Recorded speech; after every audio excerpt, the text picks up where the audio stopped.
Disturbing new details now in the death of a woman found inside a NYCHA building in the Bronx. Police say someone slashed the 37-year-old mother's throat and stabbed her in the chest. CBS 2's Dave Carlin reports on the shocking murder that has everyone in that community on edge. He's here. He's back. Those words lit up a phone screen at 11:47 p.m. on a Wednesday night in March.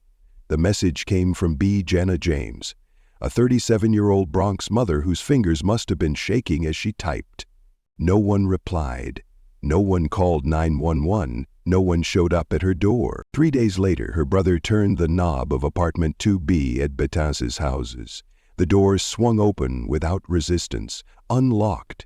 That detail alone made his stomach drop. What he found inside would haunt him forever. But let's back up. What happens in those crucial moments between a cry for help and the point of no return? What happens when your desperate texts vanish into the digital void? When everyone who could save you is just a few taps away but somehow still too far? Jenna knew something was wrong that night. Hours earlier, she'd sent another message. "I'm scared, he's going to kill me." She wasn't being dramatic. She wasn't overreacting. She was predicting her own murder. The man she feared, Noshin Walsh, had stormed out of their apartment earlier that evening, ranting about someone lacing his marijuana. When he returned, something had changed in him. Something that made Biana reach for her phone one last time. By Saturday morning, the 37-year-old casino worker and mother of two was found on her couch, throat cut open, a knife placed on her chest like some twisted signature. The craziest part, by the time her body was discovered, Walsh was already in police custody for an entirely different incident, attacking EMTs so violently that one lost consciousness. But nobody connected the dots until it was too late. This isn't just another domestic violence story. This is about a system that fails women even when they literally spell out what's about to happen to them. This is about a mother who knew she was in danger and told people exactly that. Have you ever had that gut feeling something terrible was about to happen to someone you care about? Did you act on it or brush it off? Drop it in the comments, because tonight we're talking about the warning signs everyone misses until it's too late. And trust me, what happened in the hours between Biana's final text and her brother turning that doorknob will make you question everything you think you know about domestic violence, police response, and how quickly a life can end after sending these simple words. He's here, he's back. Before she became a headline, Jenna James was the life of every room she walked into. At 37, she worked at Empire City Casino in Yonkers, a job that fit her personality perfectly. Cards in hand, smile on her face, always ready with a joke or story. She was lively, she liked to play cards. She worked at the casino, she loved it. Her cousin Shelley told reporters. She was always recording, always had her camera out taking pictures of you. Domnazia Middleton, who played cards with Jenna for 12 years, broke down when describing her friend. "It's devastating. If you knew her, you love her. Goofy, just a good soul. We definitely lost a good one." But Jenna's greatest pride wasn't her job or her social life. It was her two children, 12-year-old Junior and 8-year-old daughter Maya. The kids were staying with their grandmother when their mother was killed, a small mercy in an otherwise merciless situation. Now they face growing up without the woman who lived for them. As the oldest of 8 siblings, Jenna was used to responsibility. Her younger sister, who declined to share her name with reporters, described Jenna with complicated love. "Even when I didn't agree with some of the stuff she did because I'm the youngest and she is the oldest, it was still a reason for it, and she had good intentions." The relationship between Jenna and 35-year-old Noshin Walsh had deep roots. They'd known each other since childhood, according to family members. What started as familiarity eventually turned romantic about 3 years before her death. But something changed when they got together. "I noticed a change in her when they got together," Jenna's mother, Stacy James, admitted. "She wouldn't come see the baby as much." That subtle withdrawal, the pulling back from family, was the first red flag nobody recognized for what it was. Classic isolation tactics that abusers use to cut victims off from support networks. In public, Walsh played the part, "I was out with her March 8, and he was there too," B. Jana's cousin recalled. "In front of us, it was peachy, but behind closed doors, it wasn't the same." That's the thing about domestic violence. It thrives in shadows. The Walsh that B. Jana's family saw at gatherings wasn't the same man who would later confess to stabbing her a couple of times in a rage. Nobody knew she was in danger until she told them directly. By then, it was already too late. Would you recognize the warning signs if someone close to you was in danger? The subtle changes in behavior? The pulling away from family? The partner who seems perfect in public but different behind closed doors? Tell us below if you've ever spotted these signs, or missed them until it was too late. What B. Jana's family didn't know was that Nashin Walsh had a rap sheet longer than most people's grocery lists. 11 prior arrests dating back to 1995, mostly for robbery and assault. In 2011, he caught a 6-year prison sentence for assault, plus 4 years running concurrently for prison contraband. This wasn't just some boyfriend with anger issues. This was a man with violence woven into his history like a dark thread. Police records later revealed something even more chilling. Walsh had a documented history as both perpetrator and victim in domestic violence cases. The cycle of abuse wasn't new to him. It was familiar territory. But none of this was visible on the surface. Like many abusers, Walsh maintained two faces, the public mask and the private monster. Wednesday, March 16, 2022, started like any other day. B. Jana went to work, came home, nothing unusual. But that evening, something snapped in Walsh. According to text messages B. Jana sent family members, he began acting wildly out of character. "He's bugging out," she texted a relative that night, screaming about someone lacing his marijuana. The paranoia escalated quickly. Walsh became increasingly agitated, pacing the apartment, ranting about conspiracies. Then he stormed out, slamming the door behind him. For a brief moment, B. Jana might have felt relief. She used those precious minutes alone to reach out for help, sending the message that should have saved her life. "I'm scared. He's going to kill me. I'm scared for my life." Those words sit like stones now. Direct, clear, prophetic. Then came the text that would be her last. "He's here. He's back." After that silence, Thursday passed with no word from B. Jana. Her family tried calling, texting, nothing. Something wasn't right, her cousin later told reporters. "She always replies." By Friday, the silence had stretched for over 24 hours. Family members exchanged worried messages. Should they call police? Go check on her? Wait another day? What they didn't know was that something bizarre was happening across town. Friday afternoon, Walsh walked into a deli near their apartment and did something completely unexpected. He called 911 and started babbling about a murder. When police arrived at the deli, Walsh was gone. A worker recognized him and told officers he'd overheard Walsh talking about a homicide, but without more information, police had nothing to go on. No address, no victim name. Just the ramblings of a man who seemed high or mentally unstable. Hours later, Walsh reappeared on Brook Avenue and East 149th Street, just blocks from the apartment where B. Jana's body lay undiscovered. He was acting so erratically that someone called for medical help. When EMTs arrived, Walsh attacked them without warning. He tackled one to the ground and headbutted another so hard the first responder lost consciousness. Police arrested Walsh for the assault on the emergency workers.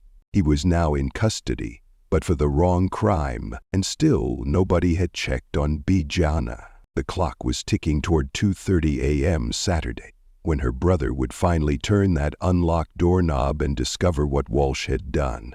The murder Walsh had already confessed to strangers, but not to police.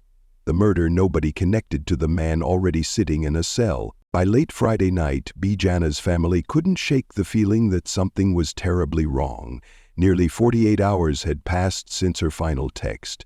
No calls, no social media posts, no response to increasingly frantic messages. "She always answers her phone," her mother later told reporters, voice breaking. Always. The decision was made. Someone needed to physically check on her. B. Jana's brother volunteered for the task that would forever change him. At approximately 2:30 a.m. on Saturday, March 19, he arrived at the Betances Houses NYCHA building on East 147th Street in the Mott Haven section of the Bronx. The hallway to apartment 2B was quiet. Too quiet. He knocked. Nothing. He called her name. Silence. Then he tried the doorknob and felt his blood run cold when it turned without resistance. Unlocked. In this neighborhood, nobody leaves their door unlocked. The apartment was dark as he stepped inside, calling his sister's name one more time. The silence that answered told him everything before his eyes adjusted to the darkness. There, on the couch where she'd probably been sitting when she sent that final text, was B. Jana. Her throat had been slashed with such violence that first responders would later struggle to maintain their composure at the scene. A knife, wiped clean of fingerprints, had been placed on her chest like some twisted calling card. Next to her body, Walsh's wallet, left behind. Whether forgotten in his rush to flee or deliberately placed there, nobody knows. The brother backed out of the apartment and called 911 at 2:38 a.m. Police arrived within minutes, securing what was now a homicide scene. Unconscious and unresponsive, read the official report, clinical language that couldn't capture the horror of what had happened in that apartment. As detectives processed the scene, a bizarre connection was made. The name on the wallet, Nashon Walsh, matched a man already in police custody. The same man who had attacked EMTs just hours earlier. The same man who had called 911 from a deli, babbling about a murder. Suddenly, those seemingly disconnected incidents formed a clear, horrifying timeline. Detectives rushed to interview Walsh, who was still being held for assaulting the emergency workers. When confronted about B. Jana, Walsh didn't even try to deny it. "I stabbed her a couple of times in a rage," he told investigators flatly. "In the neck. She was on the couch." The confession was as cold as the crime itself. No remorse, no explanation beyond rage. The timeline became clear. Walsh had likely killed B. Jana Wednesday night or early Thursday morning, shortly after her final text. He'd then spent nearly 2 days wandering the neighborhood, possibly high, possibly in the grip of a psychological breakdown, before his bizarre behavior led to his arrest on unrelated charges. If he hadn't attacked those EMTs, if he hadn't been taken into custody when he was, how many more days might have passed before someone found B. Jana? And how many more people might Walsh have hurt? By Saturday evening, the concrete walkway outside Betances' houses had transformed. Dozens of candles flickered in the growing darkness. Photos of B. Jana smiling, laughing, alive were taped to the wall. Flowers piled up as neighbors, friends, and family gathered to process the unthinkable. Stacy James, B. Jana's mother, stood in the center of the vigil, somehow still standing despite the weight crushing her chest. "I can still hear my daughter talking," she told reporters, her voice steady even as tears streamed down her face. "What could have gotten out of hand in an argument that could not be handled? I'm trying to hold my composure, but I know in some time I am going to break down." The hardest part wasn't burying her daughter. It was what came next, telling Junior and Maya that their mother was never coming home. She left her 2 kids behind. "We have to go break the news to her kids." "We didn't think this would happen," B. Jana's cousin said, the reality still not fully processed.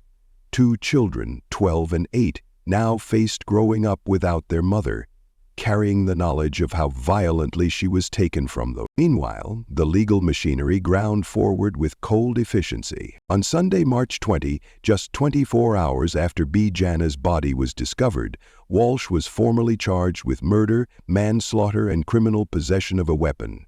The assault charges from the EMT attack were now footnotes to the capital crime. Monday morning, Walsh appeared in Bronx criminal court for arraignment.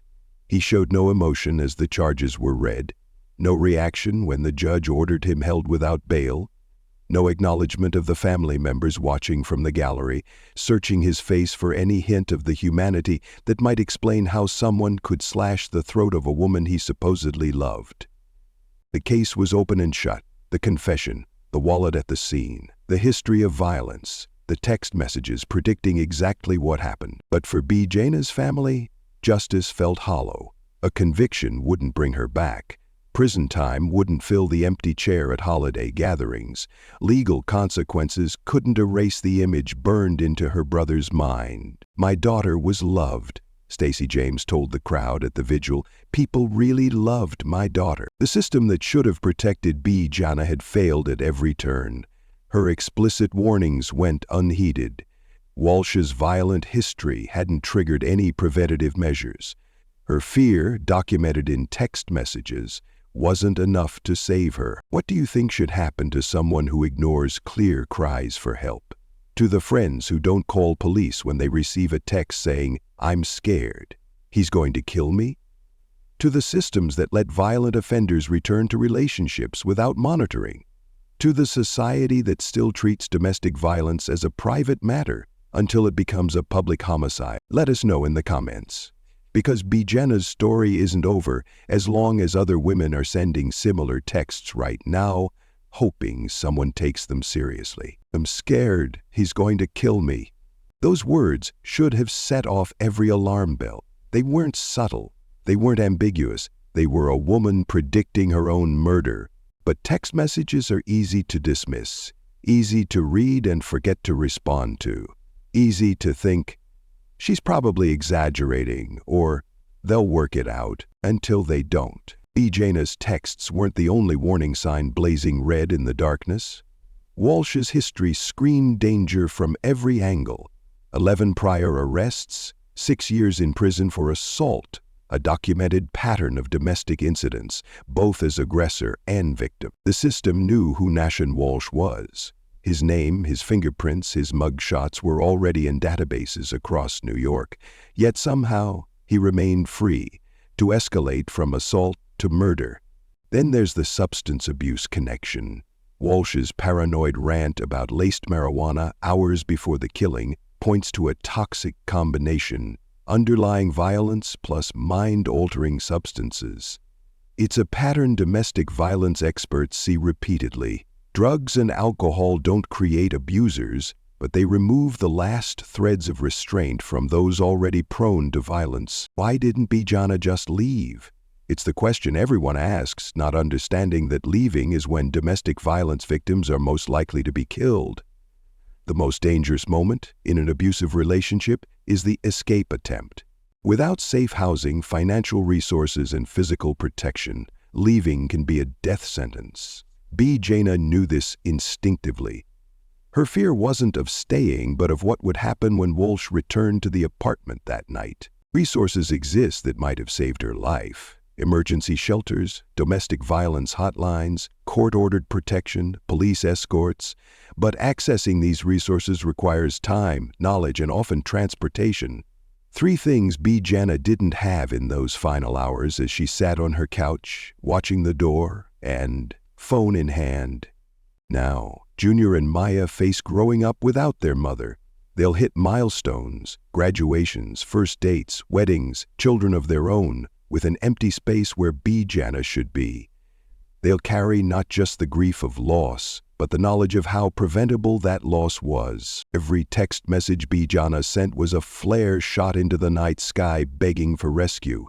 Every one of Walsh's prior arrests was a chance for intervention. Every paranoid rant was a countdown to violence, and every warning sign went unheeded until it was too late. That unlocked door haunts me. B. Jana's apartment, in a neighborhood where nobody leaves doors unlocked, was open when her brother arrived, as if Walsh wanted her to be found, as if he knew what was coming next. And the wallet placed beside her body? That wasn't an accident. That was a signature, a confession before the confession. Walsh marking his territory even in the final act of violence. Right now, as you're watching this, someone's phone is lighting up with a message, just like B. Jana's. "I'm scared. He's acting strange. I don't feel safe." Will that message be answered in time? Or will another family find themselves standing outside another apartment building, lighting candles, wondering why nobody acted on the warnings that were right there in black and white? Tonight, Check your messages. Check on that friend who's been distant lately. Ask the hard questions, because somewhere another Bijana is waiting for someone to take her fear seriously. Before her door is found unlocked too.